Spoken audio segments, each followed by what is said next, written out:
My 23 female dad cheated on his wife with my mom, but they stayed together. My mom died when I was a few months old, and my stepmom didn't want me in her house, so I was raised by my grandparents, who passed away 2 years ago. My dad died before them, so everything was willed to me and my half-brother, 28. I inherited their house, almost everything in it, and all of my grandma's jewelry, which is worth about $750,000. I was also the sole beneficiary of their life insurance, $300,000. My brother got a few heirlooms and some money, but it was far less than what I got because he inherited a lot from our dad while I pretty much got nothing. At the time, he didn't have a problem with it. He's getting married soon, and I was talking to his fiancée, who told me my brother told her that our grandma wanted his future wife to get married wearing the jewelry she wore at her wedding. I have no idea why he told her this. He was not close to our grandma at all. She definitely did not promise him her wedding jewelry. I was actually planning on wearing it to my wedding and talked to my grandma about that. I told my sister-in-law that I couldn't give her the jewelry. She can borrow it for her wedding, but she has to return it because I plan to wear it to my wedding too. She told me she didn't want her sister-in-law to wear the same jewelry as her. I told her I couldn't give her the jewelry and that if my grandma wanted my brother's wife to have it, she would have willed it to him. I thought that was the end of it, but it was not. My brother called me that night and told me that his fiancée was crying because of me, and he deserved to have something from our grandma because I inherited a lot more than him. I reminded him that I grew up with my grandparents and had a much closer relationship with them. He cussed me out and said I tricked them into leaving me most of their money. That isn't true. They raised me since I was a few months old. I went to a local university instead of my dream school so I could stay home and care for them in their final years so they had a better relationship with me. I told him that his fiancée could borrow the jewelry if she really wanted to wear it to her wedding, but I couldn't give it to her. His mom called me the next day and called me all sorts of nasty things for depriving my brother of something my grandma promised to give him. If my grandma had promised him that, I would have given him the jewelry, but I know she didn't, so I'm not giving it to him. Edit. All the jewelry's insured. Except a few small pieces I wear regularly are in a safe deposit box at the bank. The jewelry in question is a necklace and earrings. I might give her something else if they don't shut up. Not the idiot, and at this point, don't even let your fiancé borrow the jewelry because I highly doubt you'd get it back without getting the police involved. Tell her your grandparents wanted you to have it so you'll use it since she doesn't want you both to wear the same jewelry. Inform her that your brother got a lot inherited to him from your father. He can use some of that money to get her a nice set of jewelry. These people plan to keep the jewelry and probably sell it. That's the only thing explaining their responses. Or buy an expensive-looking but fake jewelry set, saying it's from the collection, and let her borrow it. Pretend to have a great fake reservation. Then cackle as she flaunts it. She'll probably get it appraised within a month, but she's not planning to return them. Can you imagine how embarrassed and angry she'll be? If she plans to return them, she will never know and will feel beautiful. I do see your point. That would be hilarious. I would laugh even more when she decided to keep it, then laugh so much more when they try to sell it and realize it's fake. And please don't give them a smaller item if they don't shut up. All that teaches them is that boundary stomping, whining, and sending their flying monkeys at you will at least give them something. That's a dangerous precedent to set with these two. Your stepbrother's very persistent and entitled. Your grandmother wanted you to have it. My teen female mom got pregnant young, and she has me and my brothers, 18 male and nearly adult male. My mom and the person I know as my dad started dating while she was pregnant with me. My whole life I was told he was my father, and his name is on my original birth certificate. My bio mom and dad were unfit parents, and it resulted in us being taken away by CPS. They eventually got their parental rights taken away. We were later adopted by a different family, and they are who we see as our mom and dad. A year ago, we discovered that the man we thought was our bio dad is in fact bio dad to middle brother, and our bio dad is a person we had never met. Our bio dad reached out to us, and while we were hesitant at first, our parents suggested we at least just say hi back. We did, and eventually we ended up meeting bio dad and later his family. Through this, we learned that bio dad knew that our mom was pregnant, but chose not to be involved, and wanted nothing to do with us as he wasn't ready to have children. Present day, bio dad is married, and he and his wife are struggling to have kids, so after several months of slowly gaining our family's trust, Bio Dad suggested to our parents that they have unofficial custody with him, where we'd spend some weekends, holidays, summers, etc., and such with him and his wife. My parents said that they're not willing to give up weekends and holidays, etc., and don't want to have any unofficial agreement either. This annoyed my bio dad, and he started throwing a dad card around, saying that he's our father, and therefore he has the right to have us around as much as he wants, and that his suggestion was him trying to be reasonable. He then came to us saying he wanted us to be a family again, and they were keeping us from him, etc., and just trash-talking my parents a lot. I guess he was trying to get us to side with him, but this just made us start to not like him. The next few times we met, he just kept on trash-talking our parents, and I told him that he had multiple chances to be a parent but chose not to. He doesn't get to be a parent when it's now convenient for him, and had he stepped up earlier, he wouldn't be in this situation. I also said that if he kept trash-talking our parents, we'd stop talking to him. Now we've stopped talking. Our bio dad then took to social media, telling any and everybody that my parents are evil, and keeping him from the only kids he might ever have, and calling us kids brainwashed, dumb, and ungrateful. Since then, we've had his family and friends contact us, saying we should apologize to bio dad, and rethink our decisions. Others blame our parents, saying that one day we'll snap out of our parents' brainwashing, and regret cutting our bio dad off. Some took it even as far as to say we're ungrateful, petty, and all kinds of mean things. Am I the idiot for telling my dad it's his fault he's in this situation? Not the idiot. This is ridiculous. How can a perfect stranger enter your life as a nearly legal adult and start claiming parental rights? If he cared, he would have been present in your younger years. You and your siblings owe him nothing. As far as you're concerned, he's just a donor. You have actual parents now, even though you're not biologically related. I agree. I'm a parent, and I'm horrified at how bio dad is acting, especially with these horrible social media posts. I've replied to his friends asking what OP should be grateful for. The fact that our bio dad knew about his children and abandoned them to CPS for the first 17 years of their lives, only to show up when they're adults and expect someone to love him. P, you're absolutely correct. He had multiple chances to be a parent and chose not to. He doesn't get to be a parent when it's now convenient for him. If his family and friends keep harassing you, respond with that and block them. You had a great adoptive mom and dad who really care about you and aren't using you to sue the childless wife. I suspect if bio dad's wife has a kid, you'll get dropped again. Never have contact with him again. His behavior is off the rails, mean and ridiculous. Move on with no regrets. I, 27 female, go out with my sister Lily, 35, once every 2 or 3 months for lunch. That is both because she has 3 kids, female pretween, male kindergartner, and female toddler, and barely has time, and because I have very few days to myself thanks to my residency. Throughout this whole lunch, she's complained nonstop about how hard it is to have kids and be a mom for the past few years nonstop.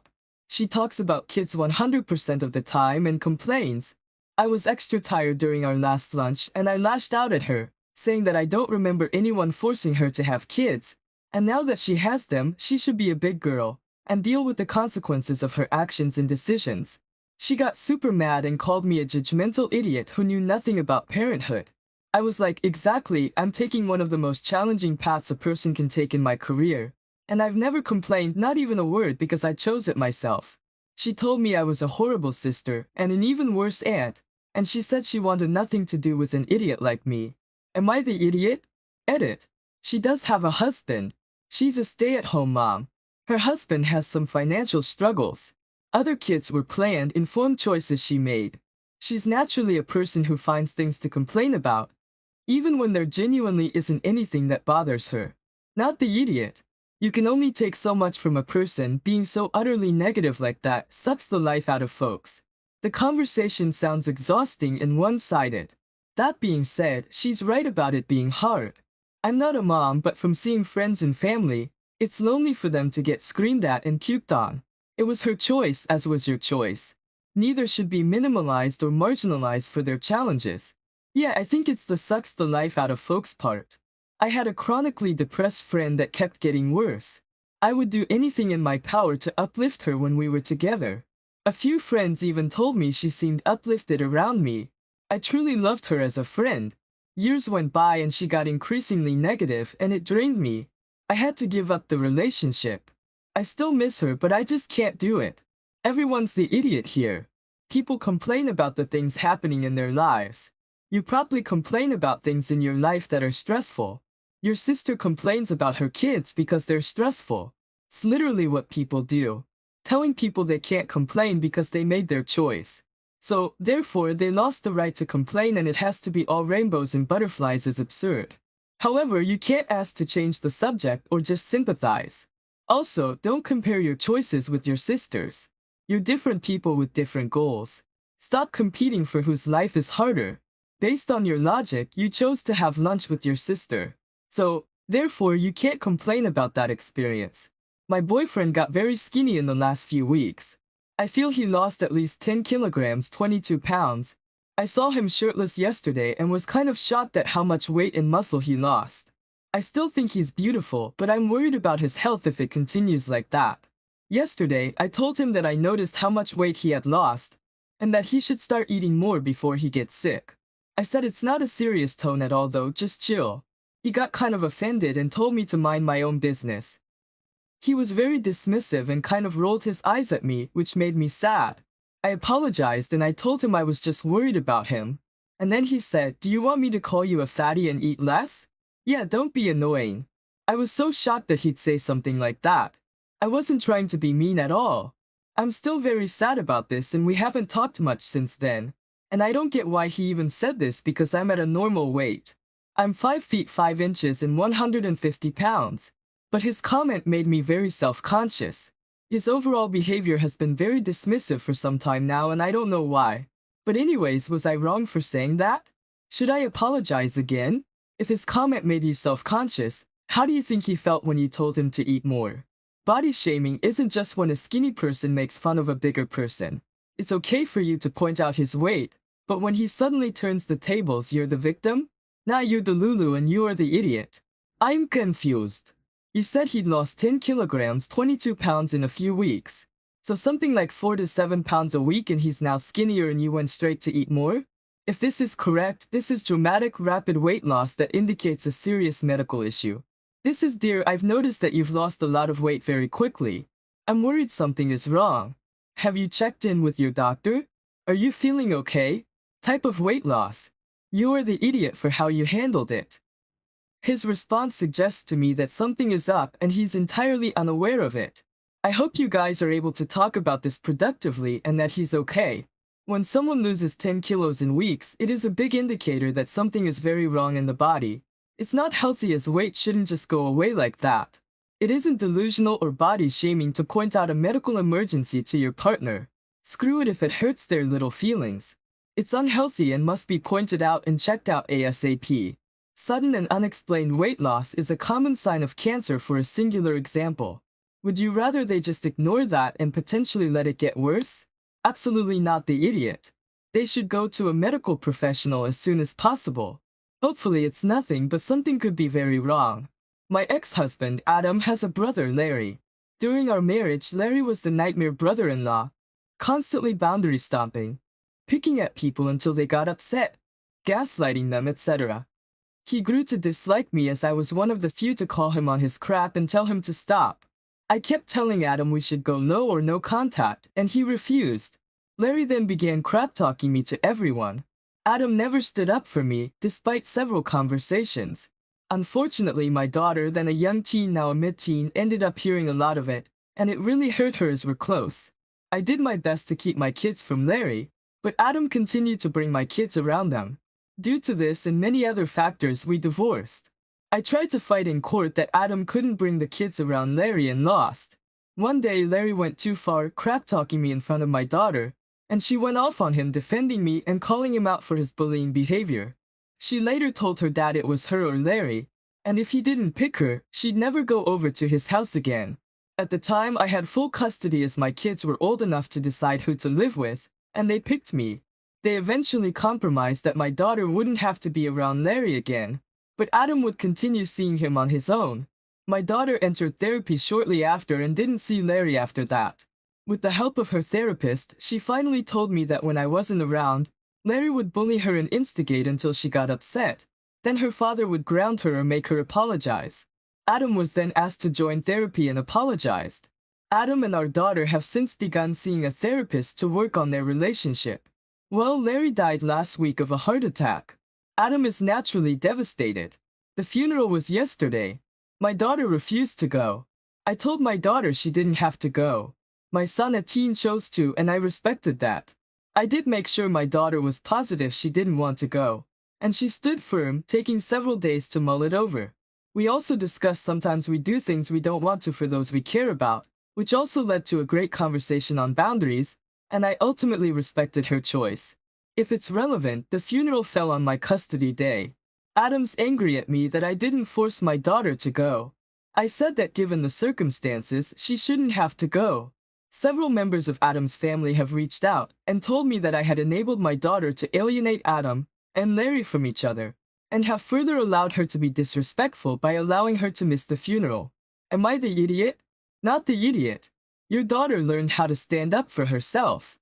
There's zero point in making her go to a funeral to pay her respects to someone who never respected her or you. Good job, Mom. And if Adam doesn't knock it off, I can foresee another funeral your daughter may skip.